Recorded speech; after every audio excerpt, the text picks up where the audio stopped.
ki nga xamante ni moom mooy ziar di leen wax sama wàllu baax a baax a baax waaye ñoom la ñu ñëw moo ñes moo xam ne jaay taw di suñu xarit di suñu lépp macha allah ñu ngi leen di bu baax a baax a baax ñu ngi lay sëy mi nga xamante ne bii ànd ak le professeur Ousmane Cissé di directeur de la santé publique boobu tamit ñëw ci bis bi di ko baax di nuyu li nga xamante ne bii mooy bàjjen gox muy soxna Fatou moom mi ngi sànni di ko nuyu baax ko jaar di ko doon baax waaye di nuyu docteur wala Mate Gueye moom tamit mi ngi sànni di ko nuyu baax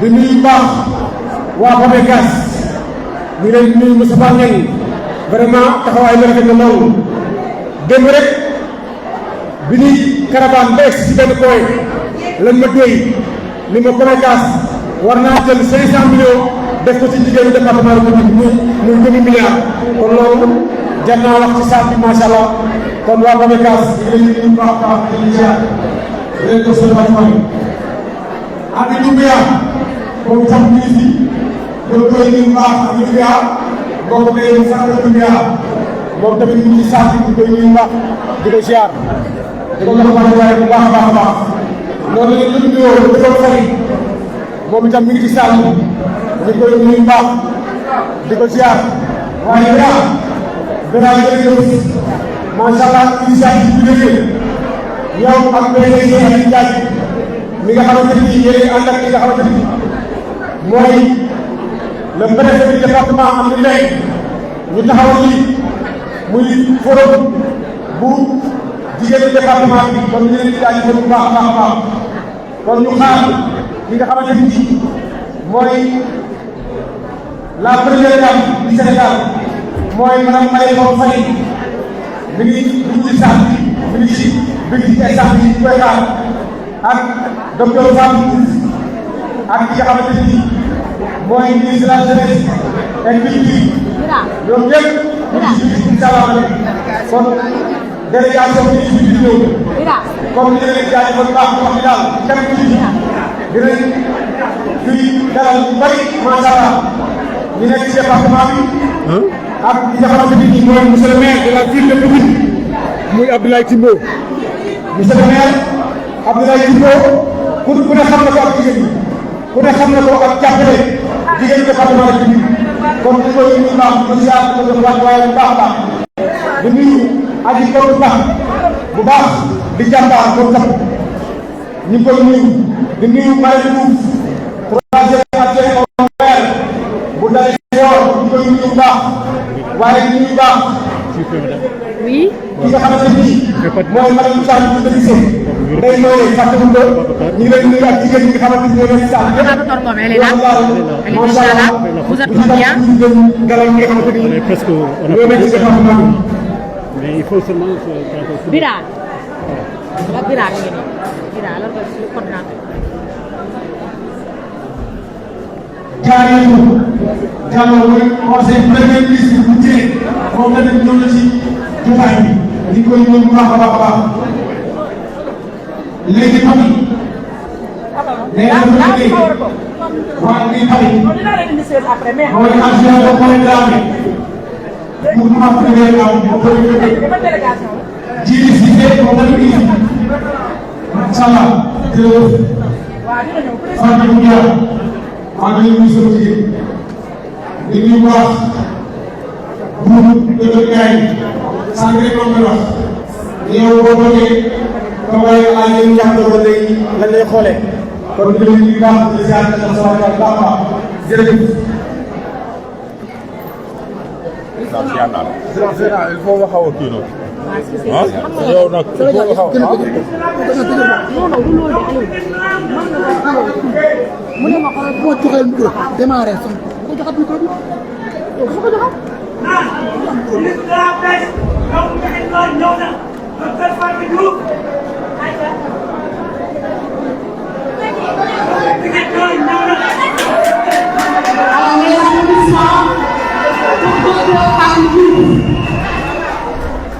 Le ministre de la Pêche, Dr. Fatou Diouf, est parmi nous ce soir pour honorer sa présence ci biir forum bi nga xamante ne nii ce sont les femmes de l'emploi public. Le maire de la commune de Diamaguène Sicap Mbao et département de Foire, M. Cheikh Aliou Badara Bèye de la commune de Tivaouane, le maire de la commune de Tivaouane également, M. Moussa Fall, département de Foire. Nous avons également la présence de la brave femme Anta Babacar Ngom. Madame Anta Babacar Ngom est parmi nous ce soir pour représenter toutes ces femmes leaders du Sénégal. Ini fikir mereka.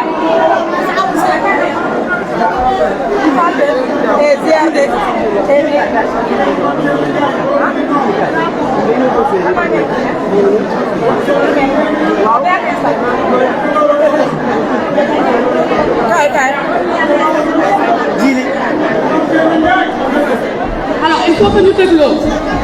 Il faut que nous déglons parce que nous avons commencé le programme. Il faut nous déglons, s'il vous plaît. Alors, docteur Ousmane Cissé est parmi nous ce soir également. Le directeur général de la santé. Le représentant du préfet également est avec nous dans ce forum.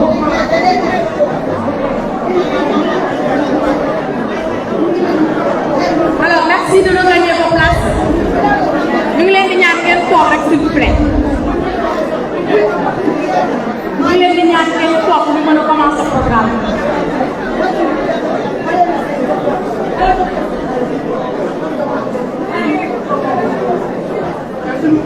S'il vous plaît, il faut rien faire, nous allons commencer le programme, s'il vous plaît. La presse également, s'il vous plaît, reculez-les. Nous allons commencer le programme.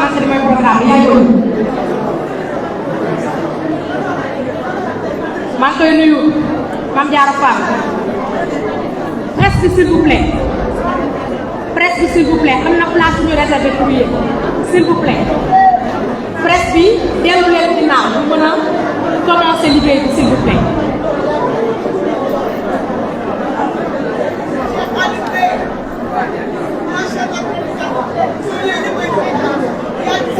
La presse, s'il vous plaît.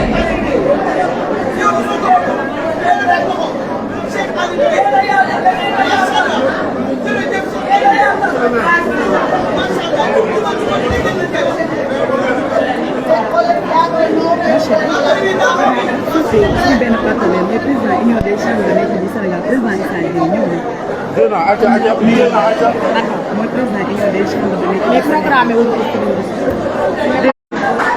Jidda Caaroy kaw dégg nga.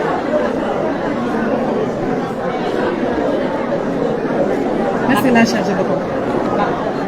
Merci beaucoup.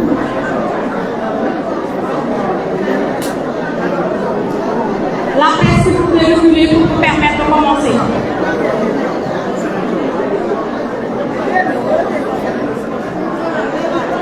Reculez, s'il vous plaît, pour vous permettre de commencer.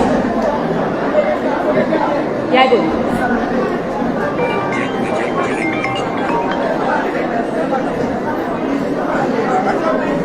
La chargée de com souvenir man ak yéen.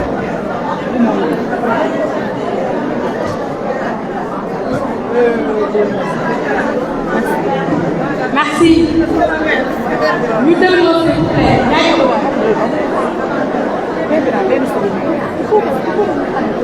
Nous avons il faut qu'elle sorte.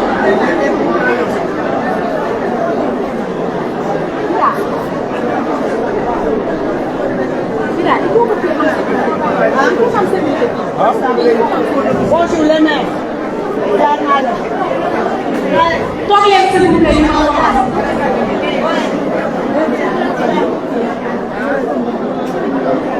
Alors lorsqu'une femme se lève, c'est le peuple qui avance.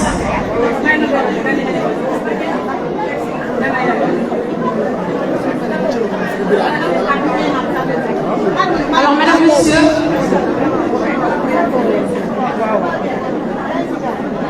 Ça, c'est la grande-mère. Donc, bienvenue à ce grand rendez-vous historique, engagé et visionnaire. Le Forum des femmes de Pikine, édition 2025. ma bëgg jigéen ñi ngeen tàcc seen bopp bu baax a baax ci mobilisation bu am solo bi ak ci engagement bi ak ci liggéey bu mucc ay bi nga xamante ni def ngeen ko ci temps record bi nga xamante ni moom la ñu organisé bi le forum. Mesdames, Messieurs, aujourd'hui, le département de Pikine est en train d'écrire de nouvelles pages ci histoire femme banlieue. C'est une très bonne chose. Ñu ngi jaajëfal ñi nga xamante ni ils ont répondu oui, ils ont répondu présent ñoom ñëpp ñu ngi leen jaajëfal di ñaan ngeen tàccu les deux coordonnateurs Alioune Diagne et Biramo.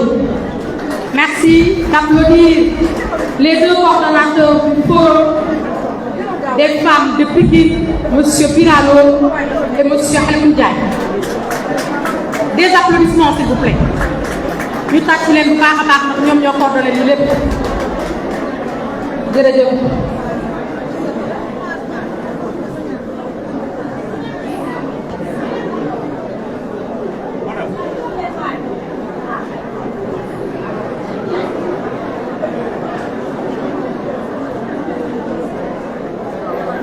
Donc jot nañu def le mot de bienvenue et je voudrais appeler Monsieur Abdoulaye Timbo, mais malheureusement il sera représenté par Madame Awa Niang ndax dafa am contrainte de temps. Madame Awa Niang, premier adjoint au maire de la commune de la ville de Pikine. Alors, docteur Cissé est parmi nous. Docteur Cissé.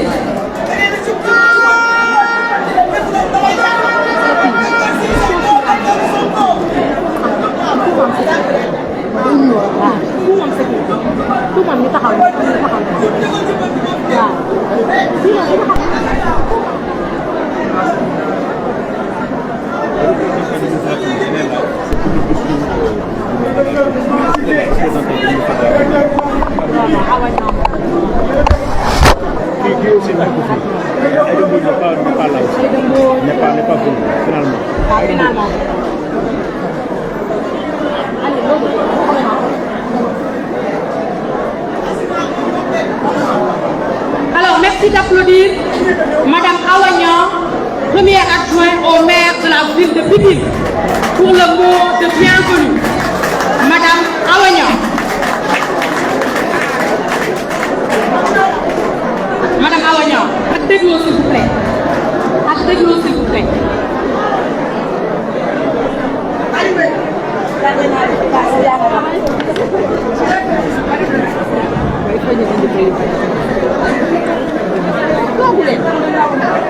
Ana ñeneen ñi.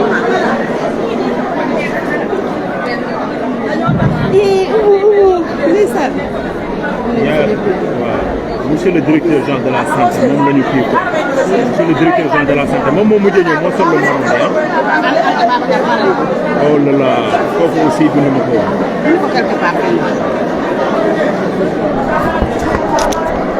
mais def naa honorable député ah. Honorable député monsieur le directeur général de la santé ah c'est bon. Merci beaucoup.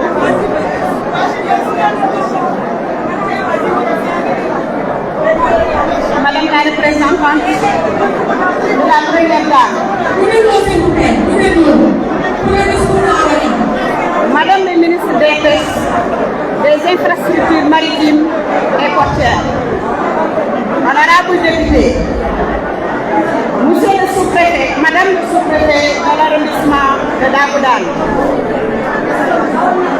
monsieur le directeur général de la santé, monsieur le représentant du ministre de la Femme et de la Solidarité, madame le ministre, messieurs les maires de communes, mesdames et messieurs les adjoints aux maires et conseillers municipaux de la ville de Pikine et des communes, monsieur le secrétaire général de la ville de Pikine, mesdames et messieurs les directeurs et chefs de services nationaux, régionaux, départementaux et communaux, mesdames et messieurs les représentants des organisations de la société civile, mesdames et messieurs les membres du comité restreint du forum, mesdames et messieurs les membres du comité d'organisation, mesdames et messieurs, distingués invités, à vos titres, rangs et grades respectifs. À l'entente de mon propos, je voudrais tout d'abord transmettre les excuses du maire de la ville de Pikine, M. Abdoulaye Timbo, actuellement en dehors de la région de Dakar. Il m'a désigné à ma qualité de première adjointe au maire de la ville de Pikine, chargé de la promotion économique de la femme, de prononcer le mot de bienvenue à l'égard de nos très honorables invités. Je conduis une forte délégation composée d'adjoints au maire, de conseillers municipaux, du secrétaire général de la ville de Pikine. Cette désignation, qui est un honneur, un plaisir pour moi, est loin d'être fortuite. Elle matérialise la considération, la confiance et l'espoir que le maire de la ville place chez la femme. Ce présent forum, dont l'objectif est de promouvoir l'autonomisation économique durable des femmes et des filles à travers un espace structurant de dialogue, de renforcement de capacités, de réseautage, offre donc l'occasion au maire de la ville de Pikine de montrer à nouveau que la femme a une place centrale au présidium, au sens propre comme au sens figuré. Mesdames, Messieurs, distingués invités, le thème du présent forum, autonomisation économique durable des femmes et des filles, accès, compétences, opportunités et environnement favorable, épouse parfaitement la vision du maire. Il me plaît de rappeler qu'en réunion du conseil de la ville de Pikine, tenue le 20 mars 2025 à la salle de délibération de l'hôtel de ville de Pikine, le maire avait renouvelé son engagement à accompagner les femmes du département de Pikine. Il m'avait d'ailleurs chargé, en tant que femme, les premières adjointes au maire de la ville, en collaboration avec l'ensemble des acteurs, d'initier une journée de réflexion dont la finalité devait être la promotion de la femme dans le département de Pikine. C'est pourquoi, mesdames et messieurs, distingués invités, nous accordons une attention particulière à ce forum qui constitue un pas important vers la réalisation de l'idéal exprimé par le maire de la ville. En termes d'action concrète en faveur des femmes, permettez-moi de rappeler la maison de la femme de Guinaw Rails Nord, entièrement construite et équipée par la ville de Pikine. Sur cette lancée, j'ai le plaisir de vous annoncer que le maire de la ville va construire, équiper pour cette année 2025, sur fonds propres, une deuxième maison de la femme, ici dans la commune de Pikine Nord. Ces actions, à titre d'exemple, témoignent à suffisance de sa volonté à accompagner les femmes dans leur quête d'autonomisation. Mesdames et messieurs distingués invités, je voudrais également saluer et me réjouir de la volonté affichée par l'État pour l'autonomisation des femmes. En effet, le 25 mars 2025, le ministère de la Femme et des Solidarités a mis en place un comité directeur pour la loi d'orientation sur l'autonomisation économique des femmes.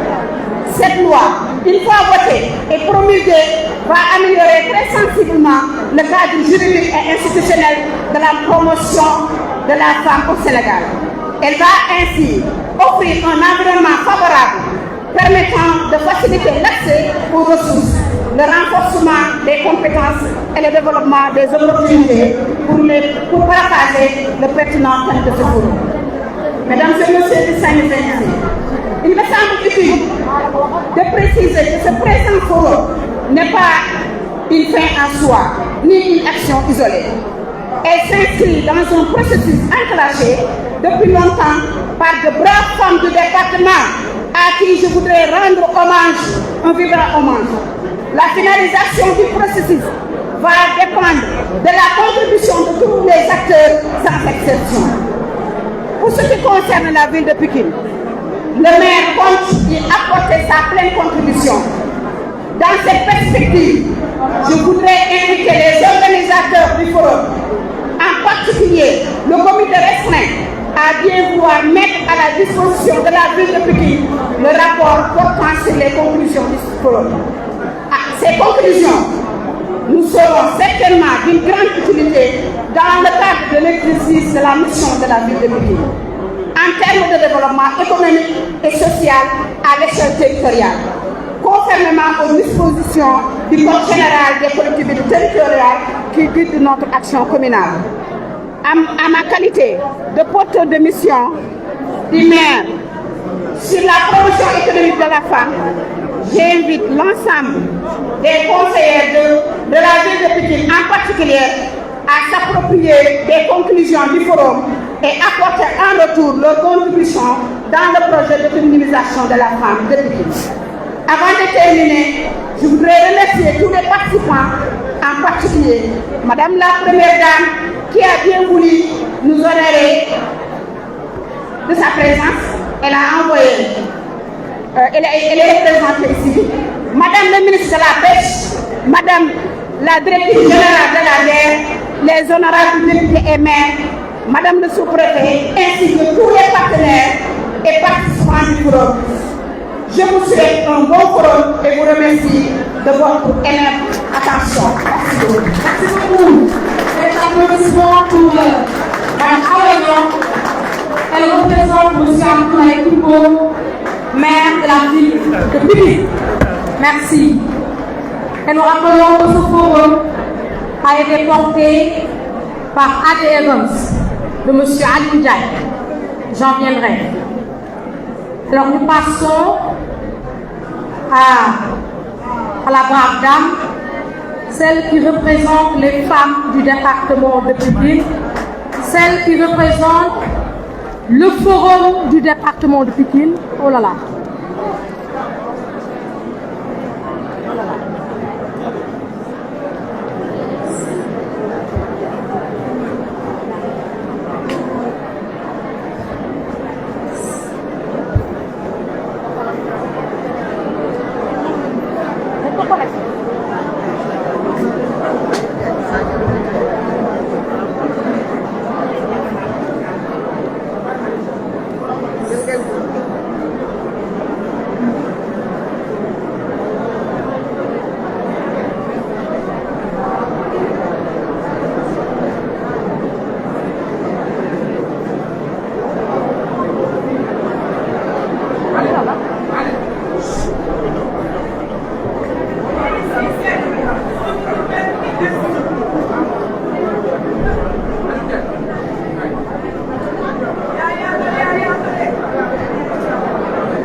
désagrément.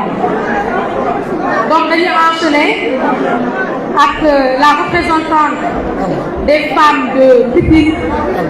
C'est la présidente de l'association des femmes handicapées de Pikine, Madame Koumba Ndiaye. Vos applaudissements pour Madame Koumba Ndiaye pour le discours des femmes de Pikine. Merci.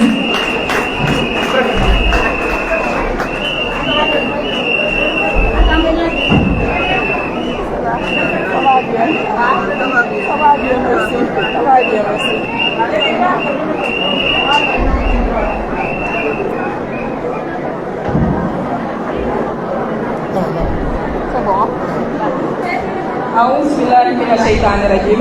Bismillahirrahmanirrahim. Assalamualaikum warahmatullahi wabarakatuh.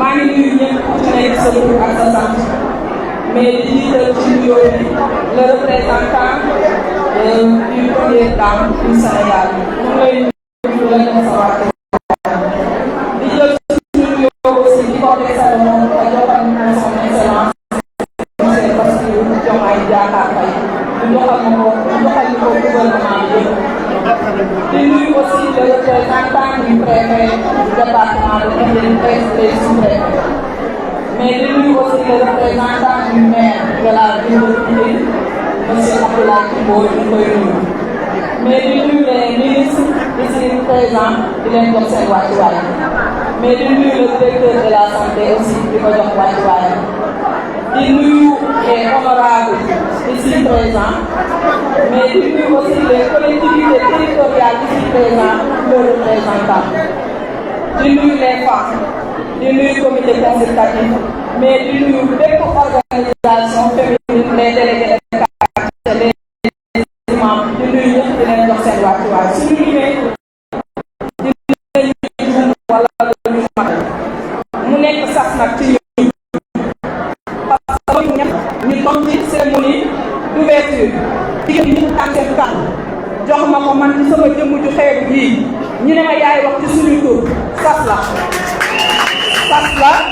diis na diisul bu diisee dañ ñu ko jox te àndul ak yéen waaye bu woyofee dañ ñu ko jox ak yéen moo tax ñooy jël ci kàddu di wax ne madame la représentante du première dame ñu ngi lay wax ne ñëw nga fi nga war a ñëw te dugg nga fi nga war a dugg ci ñaari fànn bi njëkk mooy da nga ñëw ci département bu Pikine mu nekk le Sénégal en miniature nga ñëw ci beneen fànn mooy ci département boo xam ne c'est le premier département inclusif et social du Sénégal loolu ñu ne ko parce que xam nañ ci dara la preuve en est que des centaines de femmes jël seen voix teguñu ko ci benn loxo bu dul ci man bii jiite kuréel way laa ko loolu mooy inclusion sociale di wax ne approche boobu moo nekk Pikine di wax ne da nga ñëw fii tey seet si racine Pikine bu ñu nee racine Pikine mooy les dames ñoo ngi ci crédit ñoo ngi ci calebasse ñoo ngi ci commerce ñoo ngi ci transformation mais li ci des mooy gunge bi parce que tey mënuñu d'accord lu toll ni département bu Pikine li fi nekk am bi am ay ressources muy manqué ay mesures d'accompagnement boo nee marché syndicat marché bi gën a mag ci biir Pikine la am boo nee marché au poisson Pikine la am boo nee jigéen terrasse Pikine la am kon bu fekkee ne ressources yëpp mu ngi Pikine te ba tey jigéen ñi mënuñoo gis seen bopp yaa un problème boobu nag la ñu bëgg a teg ci seen loxo à travers cette forum ñu fexe am si saafara mu saafara wu abadan beneen aspect bi may wax mooy tey xëy na plateforme dina fi mën a judd ci suñu yaakaar bu gàtt te plateforme boobu bi suñu juddoo ci recommandation yi forum boobu bëgg nañ nag lépp loo xam ne état bi da koy joxe mu mën a jaar ci loxo yi plateforme boobu pour jigéen ñëpp mën see gis seen bopp parce que nag naxati amatul.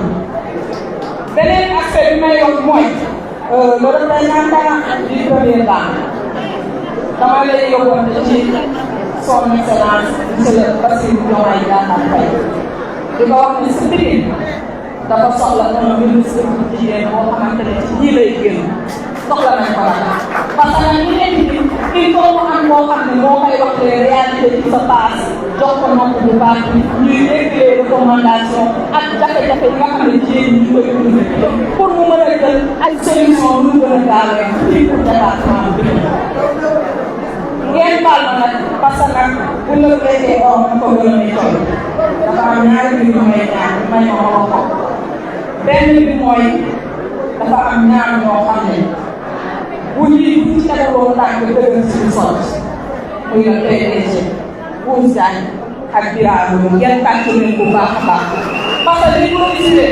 75% yëpp ñoom dañ cee def seen temps seen loxo ak seen lépp beneen bi may ñaan mooy ngeen may ma ko mooy tey su ma tollee fi toog di wax ñu jël kàddu jigéen jox ma ko mu gis lool mooy dama bëgg sargalal ma toutes les femmes handicapées du département de Pikine parce que seen laay waxee si suñu la gisee organisation bi am ñu affilié bokk ci organisation yi ne ci lañu bokk dañoo war a joxe suñu kër ci douche bi kon moo tax ñu jox ñu kàddu wóolu ñu lay ko mën a wax donc ñu wax ne rek boo jàppee nii jàppale Pikine boo leen bàyyee bàyyi Pikine ñooy ndey ñooy sër ñooy jiin ñooy mag ñooy rak ñooy jaay ñooy jënd ñooy indi ñooy def ci donc yow ne rek gis na lool mais bu moo pare te nuyu na le maire de la commune bu Pikine Nord particulièrement parce que ci commune la tamit lii di cër bi moom lañ ko war a commune la ñu nekk muy amul dara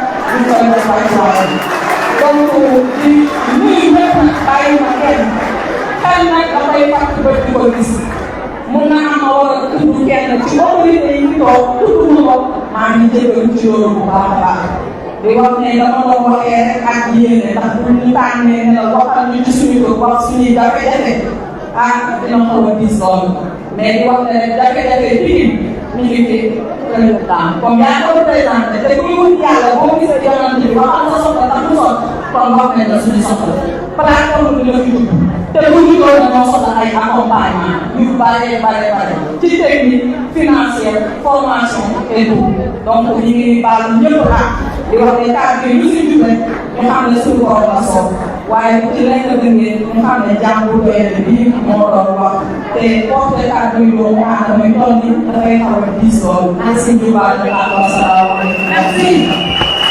merci madame Koumba Ndiaye. message bi fort la jëmee. te ñu ngi ñaan autorité yi ñu bàyyi xel bu baax a baax ci discours ki nga xamante ni moom mooy Koumba Ndiaye di représenter toutes les femmes du département de Pikine. Et bien sûr, nous rappelons que le département de Pikine a un ministre. Et aussi, nous avons des députés et de braves femmes qui sont parmi nous. Nous avons beaucoup d'autorités. Mme Diarra Fam est là. Madame le ministre est là parmi nous. et toutes ces personnes-là sont de Pikine. Et Madame Anta Babacar Ngom est de Pikine.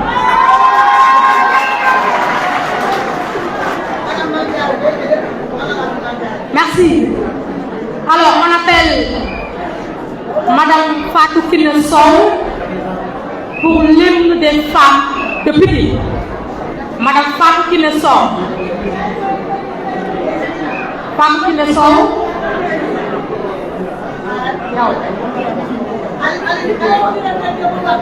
Est-ce que Madame Fatou Kiné Sow est là? Elle n'est pas là.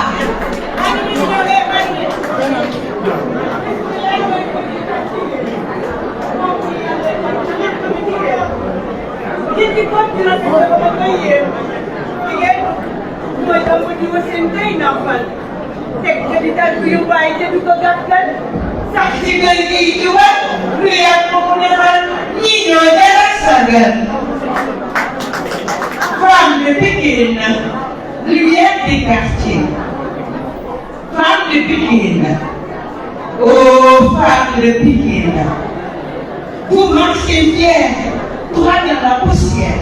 Allez au bout des gens, vos mains façonnent le corps, et vos mains façonnent le pain, et vos cœurs battent fort au rythme des destin. Vous êtes les racines et les reins de la ville, celles qui portent le poids sans jamais être fragiles.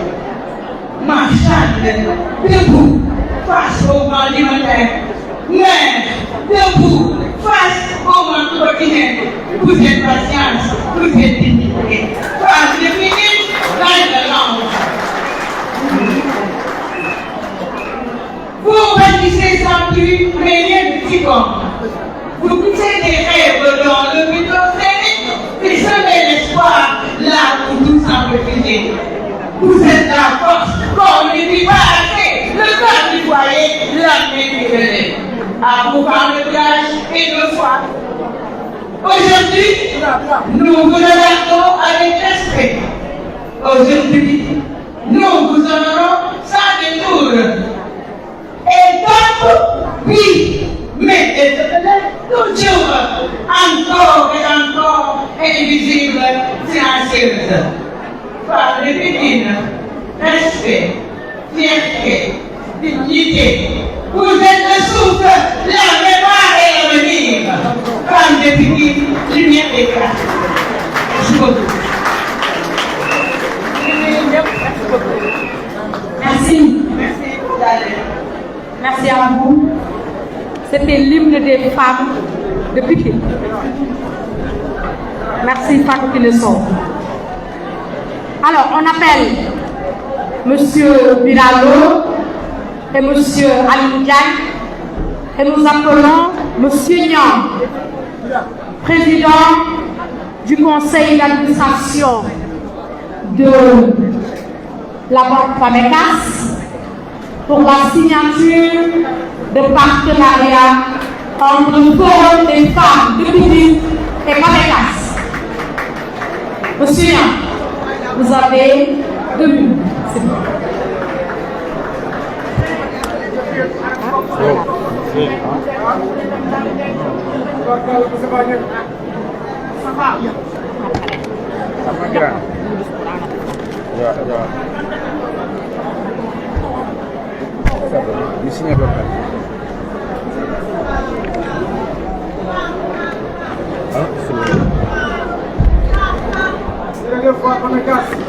waaw ça va après ñu ñëw ñu gis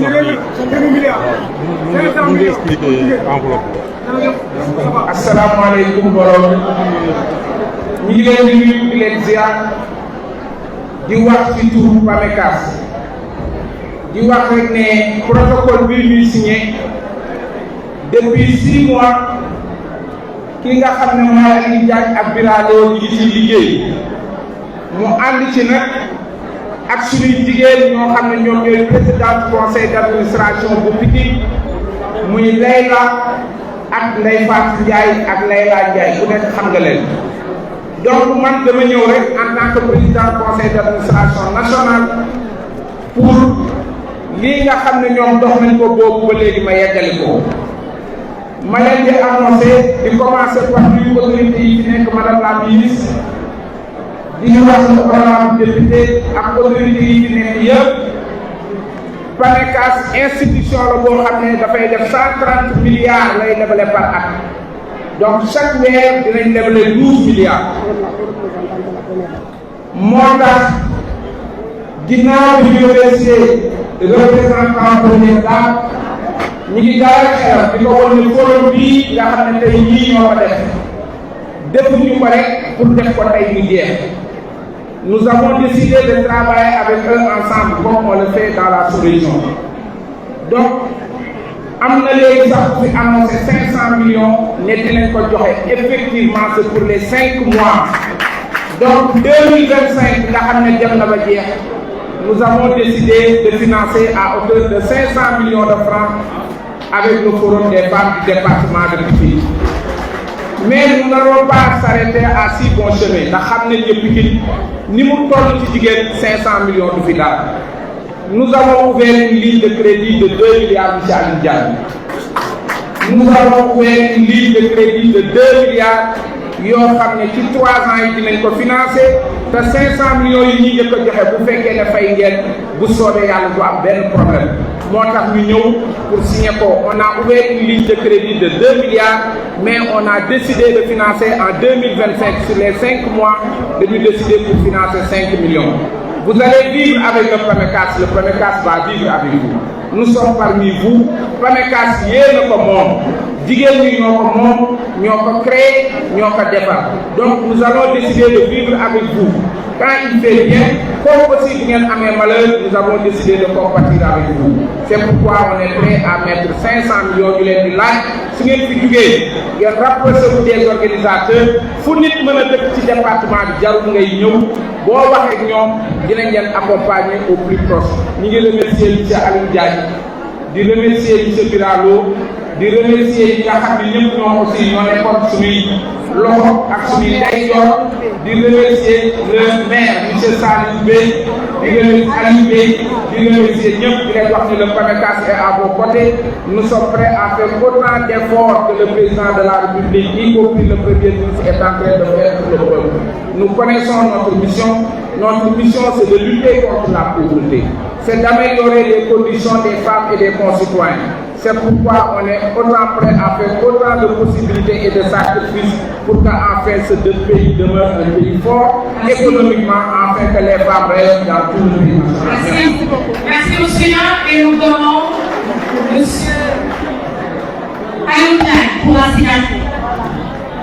Et nous vous rappelons que ce sont des financements à hauteur de 500 millions.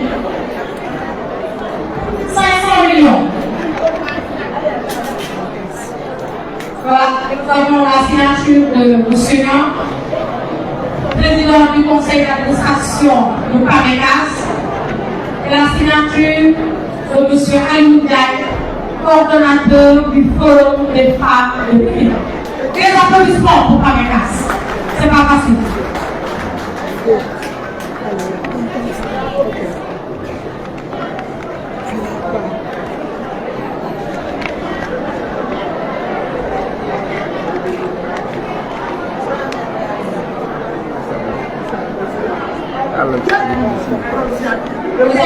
Merci beaucoup.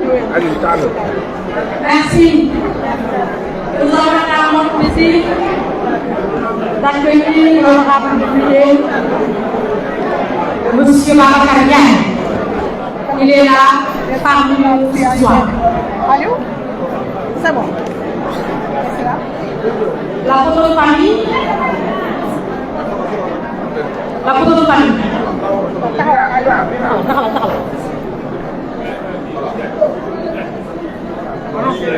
C'est bon. Non, c'est bon. D'accord. Il faut qu'on y aille. Voilà. 500 millions mis à la disposition des femmes du département de Pikine pour les aider à accéder au financement. Merci à M. Niang, merci à PAMECAS. Alors, mesdames et messieurs, jigéen ñi bu ñu jugee ngir jooyanti ngir wax di leen lépp ñoom rek mënuñoo sottal lépp day am ay góor yoo xamante ni ñoo leen di dimbali ay góor yoo xamante ni ñoo nekk seen ginnaaw góor yoo xamante ni fu département de Pikine yëngoo ñoom itam dañuy yëngu. Mesdames et messieurs, j'ai le plaisir et l'honneur de donner la parole à monsieur le maire de la commune de Diamaguène Sicap Mbao.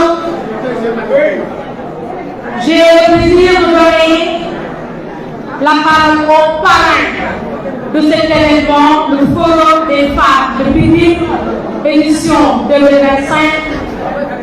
Veuillez applaudir l'honorable député monsieur Cheikh Aliou Badara Bèye.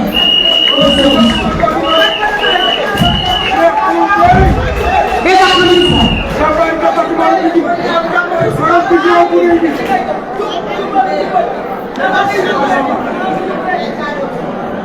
asalaamaaleykum wa rahmatulah ñu ngi nuyu mbokk yi ñëpp di am mbégte tey ci teew ci bis bi nga xam ne ay at ay weer ay bis ñu koy waxtaane ay jigéen yu jàmbaar ñoo xam ne xamee wuñu parparloo ànd boole seen doole ay taxaw te loolu lañ xamoon ci jigéen bi tey am nañ mbégte gis nañ yéen ñëpp avocat et qualité ngeen toog nekk benn pour wax benn baat kon loolu nekk na donc kenn amul seen fay yéen moom tey ñun góor ñi leen sagal te yëg nañ moom incha allah dinañ nekk seen kanam seen wet seen ginnaaw ak seen bépp côté nekk di ñu gis incha allah di tàmbali ci nuyoo bi rek ci madame la première dame Ndeye Combe Faye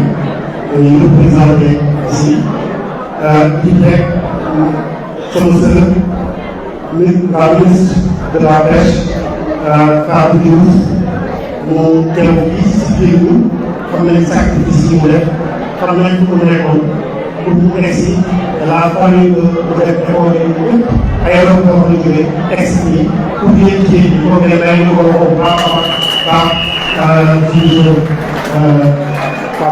parce que dañuy wax rek ni dañoo yàgg wax ni nguur gi ci wàllu jigéen ñi dañoo yàgg fàtte département de Pikine tey moom le président Bassirou Diomaye Diakhar Faye dëgg la dañuy jël ñu tànn ba ñëwul waaye Pikine moom am nañ suñu jël mooy Fatou Diouf te loolu nekk na unité te ñu koy séddee tamit mu nekk lu am solo. beneen mooy les honorables députés yi nga xam ne ñoo fi bokk tey muy monsieur Babacar muy monsieur Mame Diarra Bèye di nekk ay honorables députés yi nga xam ne tey ñoom ñoo ko teewal la jeune féminine de Pikine te ku nekk lu neex la parce que jàpp nañ kër bi ñu waxee tamit ci wàllu député yi am nañ ci ay législative ñoom Mame Diarra Fap yi nii muy jigéen boo xamante ni daanaka liggéey yëpp moo ko gàtt mënoon na wax dëgg la fële lañ ko mais ñu ngi ñëw ngeen nañ ko mën ngaa ko wax ndax tamit jàmbaar la te bokk na ci nga xam ne tey ñoom ñooy participer cette cohésion bu ñu mën a xam ne ñu ngi gën a ñëpp ki nga xam ne moom moo fi teewal tey suñu frère Abdoulaye Dabo ngeen laa ko ñu ko muy madame Awana moom it muy jigéen yu jàmbaar ñu koy sant ci taxawaay bi ak représentation bi parce que ñu département la ko mën a dund donc bu ñu ko di jaarale ñu rek kon jàpp naa ne lépp ko koy xoolal si ñu ko ñu ko sëñ ñu jëlee rek suñu ñaar jàmbaar yi nga xam ne ñoo ko toogal fii ñoom rek nañ ci moom mënoon naa ko leen ñu ko préciser ñu ko xam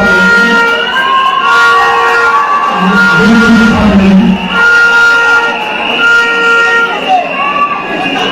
ñëpp xam ne su fekkee am na kenn koo xam ne le premier ministre Sonko ci yàlla ak jëloon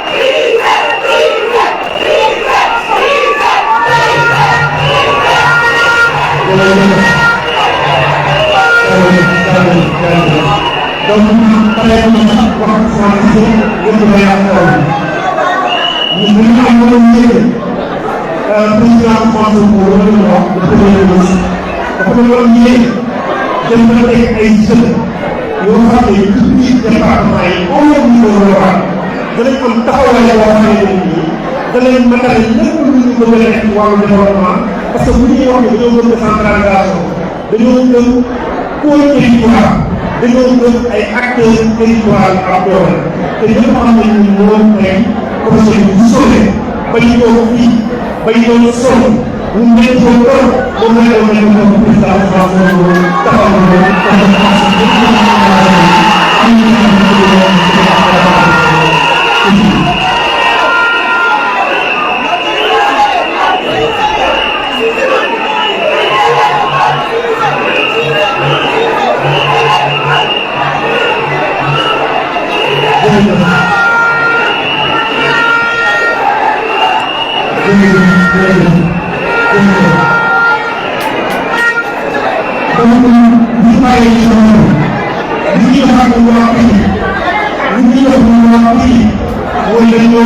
commission bu am solo ñëpp xam nañu Sénégal dafa am ay ressources yu am solo yoo xam ne ñoo koy muy gaz di pétrole di zircon ay produits yu am solo yu am suñu benn doom mu dëkk gaaw jiite suñu jeunesse tey boobu jox ko président commission des mines et l'électricité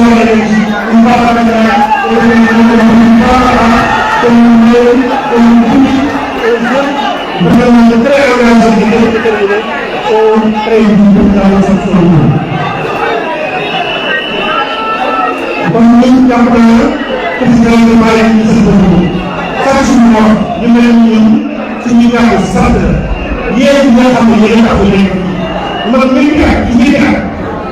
président Diomaye ak Sonko def nañ ma maire def na député def na président conseil d'administration def naa ko ak laaj ak yeneen yu bëri yoo kon jox nañ leen lépp ci biir jox nañ leen jox nañ leen ARTP ak DAEU jox nañ leen lépp lu jëm ci wàllu pétrole yi ak andi gën jox nañ leen su ma doon mbir tey di jeex kon jox nañ leen lu bari kon jàpp naa ni tey ñu ñëw war a dellu président Diomaye li nga xam ne moom la jàpp sax bu ñu ko war a bare te loolu yaakaar ko benn pour ñu ñëw si léegi mooy ngeen tax ngeen taxaw parce que yéen ñi mooy say bagages seen kër gi ma ne uti ñoo marché syndicat marché corporation ñooy nekk ci kaay ñooy yàq ñooy ñëw su jaayee ba pare ñooy ñëw dépense kër yi toog jox jamono bi soo demee ci hôpital yéen a ko bëgg ak doole yi soo demee ci école bi yéen a ko bëgg ak doole yi bi ñuy présenté résultat ba tey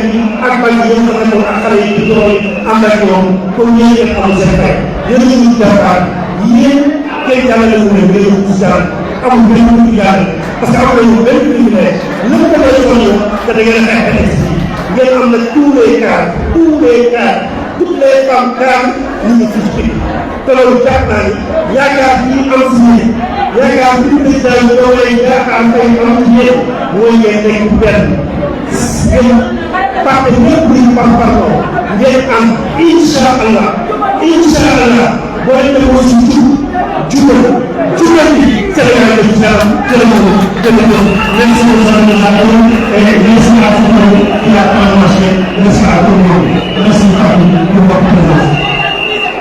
Merci.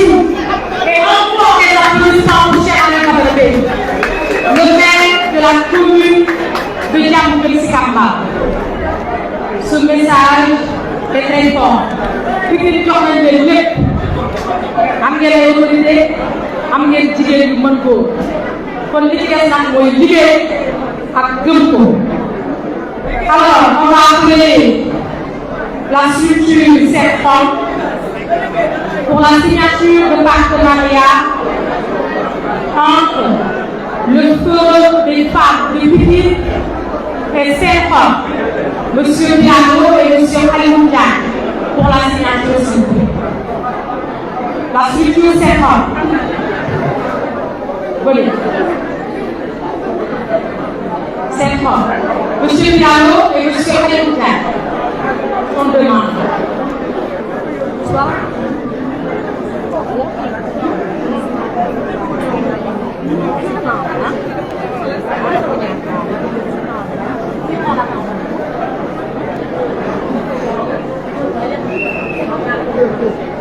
Alors, on a la parole à Madame Jean, la représentante de 5 ans. Assalamu alaikum wa rahmatullahi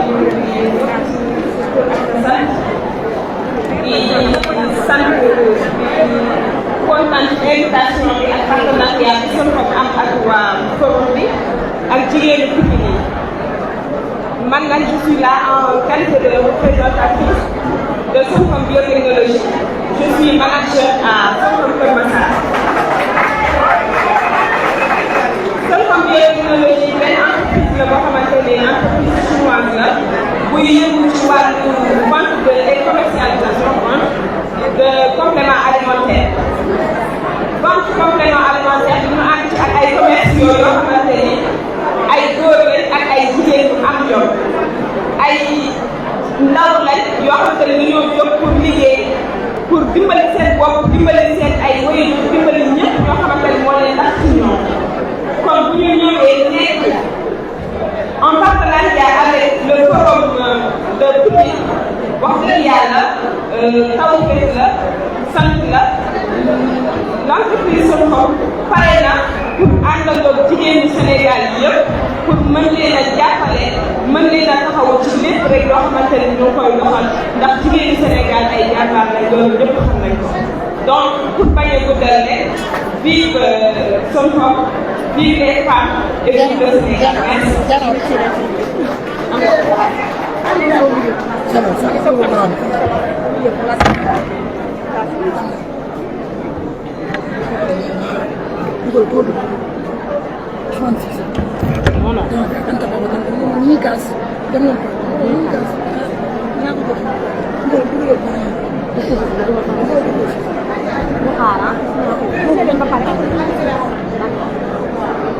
Merci à Sofom pour ce partenariat entre leur structure et le Forum des femmes de Pikine. Merci, Madame. Alors, mesdames, messieurs,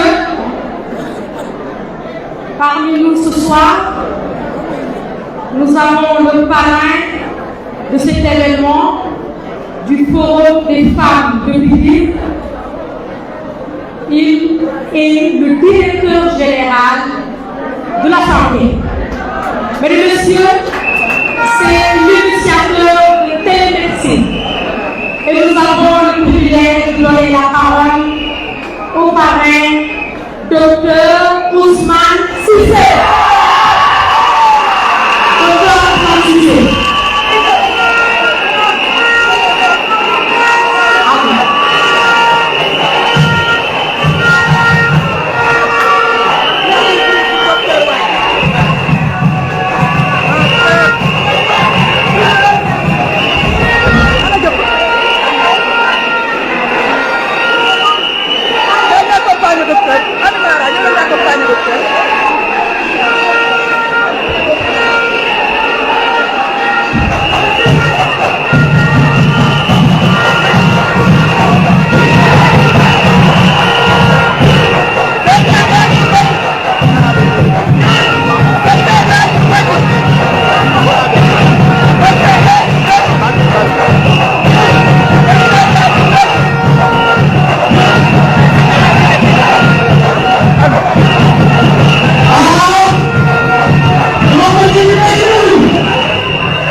Alors, s'il vous plaît, nous allons remettre le temps.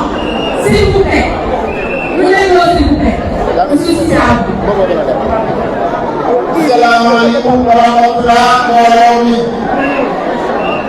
Ñu ngi tàmbalee suñu nuyoo ci autorité yi di nekk commencé ko ci sama xarit mais muy représentant du première dame di maire Adja Diouf.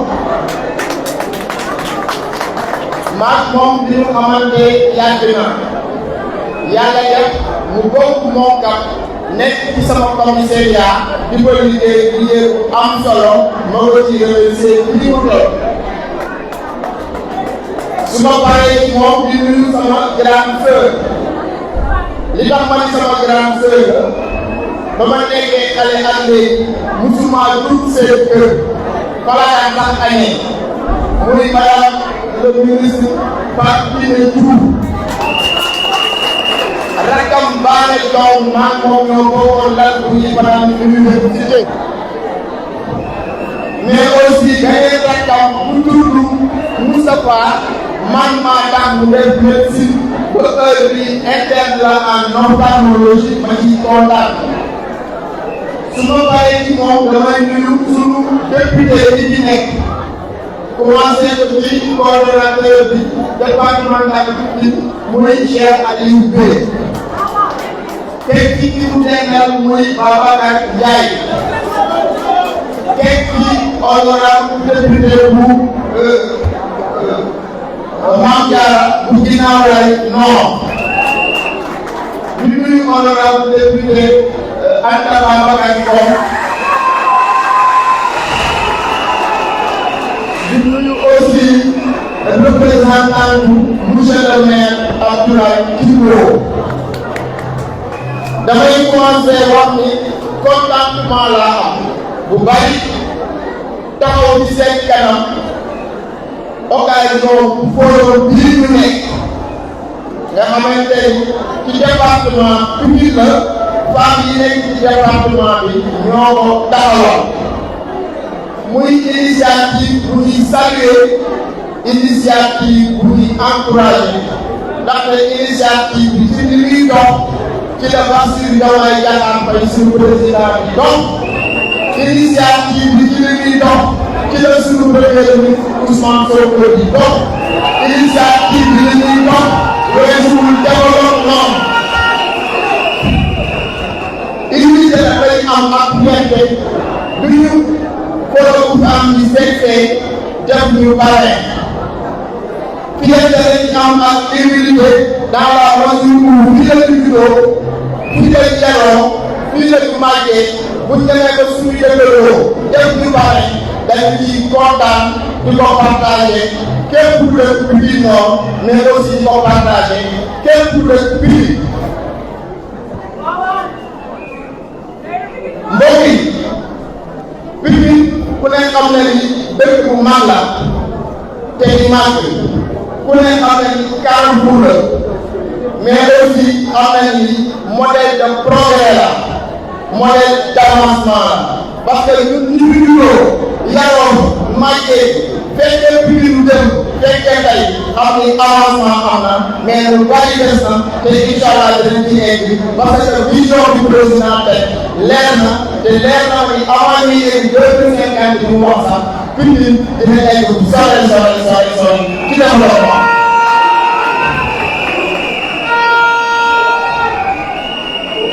ku ne développement nag wax jigéen mënuñu ci dara société bi ñu nekk dafa am lu tëddoo góor ñi am ci seen rôle jigéen ñi am ci seen rôle mu ngi rôle bu mag a fii bu yeewoon di jàng yaay jox ma mun ngay wax wala yaay jox ma loo paasee kon bu sa jàng egg sa yaay moo taxaw ci sa def lu war a def donc ban yooyu bu ñu dajaloolee ni ñoom dañuy def développement ñëpp a ko war a jóg parce que lépp lu ñuy def su ma ko waxoon la ci développement donc ñu leen di gën a encouragé ngeen egg fii mais du ñu am ci encouragement kese dañuy wax ak autorité yi fii yëpp ñu jàppale femmes yi toog gis nañ ko ay gars di ko def ñeneen ak ñeneen di ko def mais bu ñu xeeb dara dajale benn groupement xool sa poos la mu àttan wala benn boo mën a jëlee ci jubal nga jox leen ko ñu avancé loolu jamono maa du baax rek moo la dimbali jigéen du société rek moo la dimbali jigéen mais nit individuellement mën naa xool groupe jigéen mu dimbali leen te xam na ni bu dimbalee jigéen dimbali na kër ku dimbali kër dimbali nga askan ku dimbali askan dimbali nga leen ku dimbali leen moo yaa ngi développé leen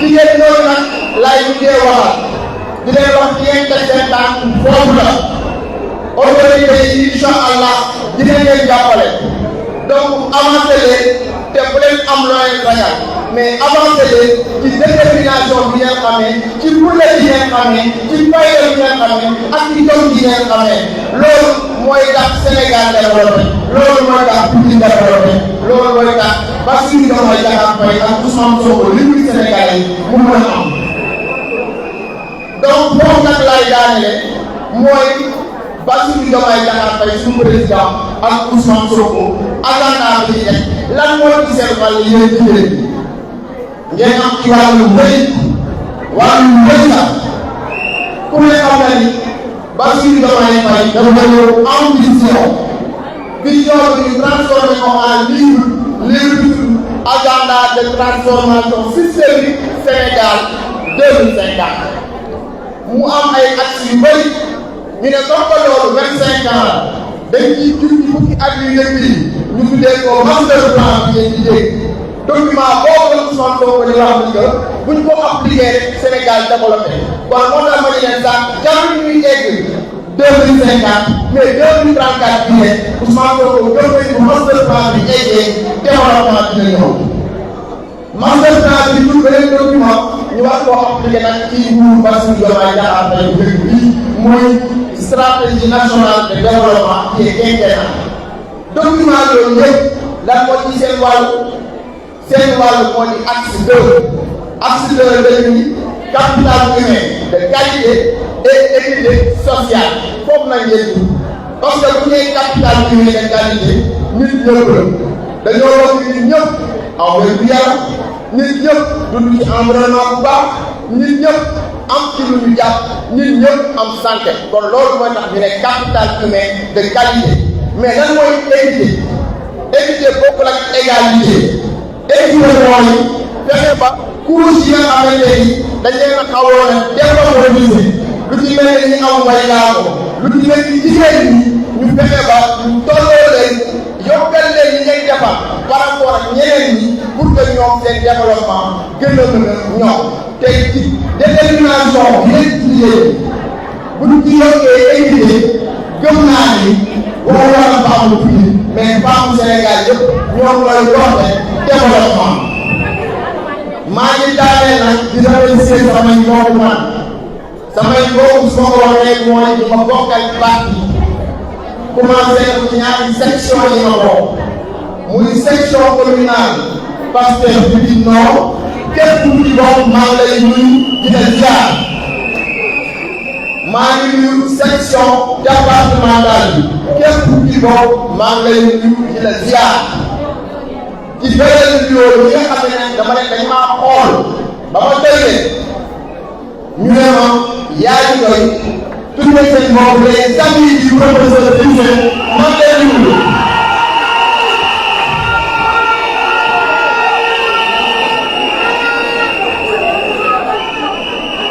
honorable Mame Diarra sama yaay maa ngi lay nuyu donc loolu lay daanee samay kàddu di ñaan yàlla ndaje bii buñ koy amaat fekk ndaje bii ñu def tey recommandation yi si génn ñu appliqué ko beneen yoon bu ñu daje évaluation la ñuy def doog a defar beneen plan boo xamante ne day gën a yokk développement bi salaamaaleykum wa rahmatulah.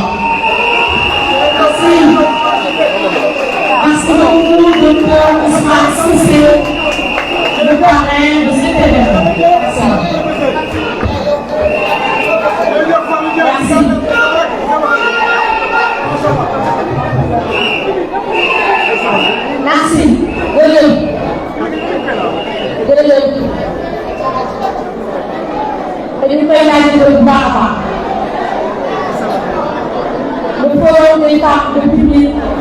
remercie Dr Ousmane Cissé.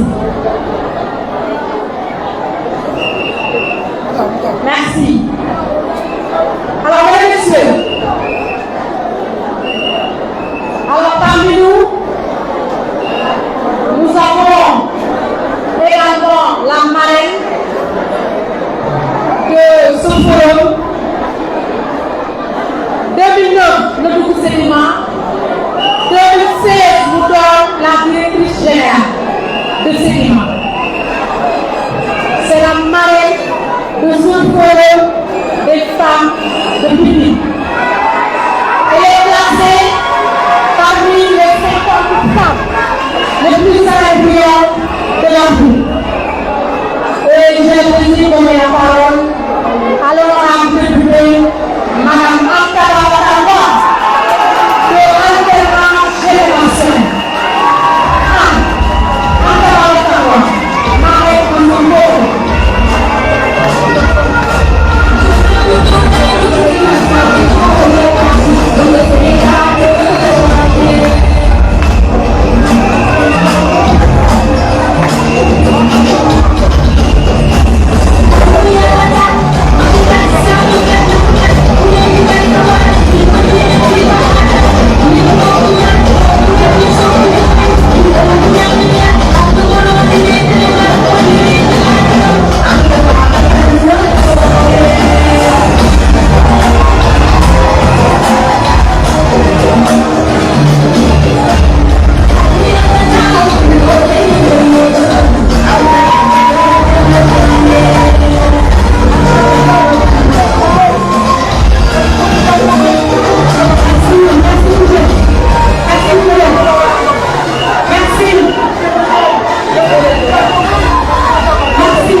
de la première dame, messieurs, mesdames, les maires, les représentants des maires, tous les élus locaux, départementaux, le milieu du mur, le milieu du centre, le milieu de l'observatoire, et mention spéciale à mes collègues députés, honorables députés qui est ici présents.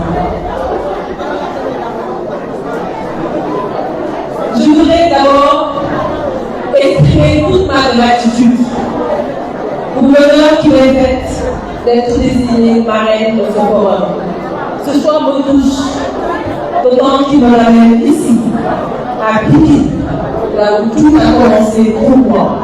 Je suis née ici, à l'hôpital Dominique, à quelques encablures de cette arène nationale, fille à judo. Et aujourd'hui, responsabilité en tant que femme politique, mais je vous parle surtout en tant que fille de Pikine et témoin direct de la braverie, de la dignité et de la résilience silencieuse de ces femmes. Ce forum n'est pas qu'un événement, c'est un point de bascule, un espace d'expression qui est légitime et une scène de sublimation de toutes nos luttes pour l'émancipation féminine, car Pikine a toujours été une terre indocile, qui refuse la résignation à être barricadée, qui revit l'injustice et se tient debout face à l'adversité. Moom la ñuy xamee doomu Pikine bu ñuy campagne naan ca deret ba. Alors, être de Pikine, c'est porter une philosophie de courage, une philosophie de loyauté et de résistance. La pikinité, au-delà de l'appartenance géographique, ça incarne une fierté viscérale. Pour que c'est le Pikine, on a des autres dans la part de Pikine. Pour que c'est le femme qui assemble les deux bords, tout le monde dans le tête, pour le Pikine. Et c'est dans cette bonne tradition que les femmes de Pikine sont toujours au premier rang. Vous êtes, mesdames, le cœur battant de nos quartiers. Le pouvoir discret et puissant de notre économie locale, commerçantes dans les marchés, coiffeuses, maraîchères, transformatrices, entrepreneurs, éducatrices. Elles sont dans l'ombre mais jamais absentes.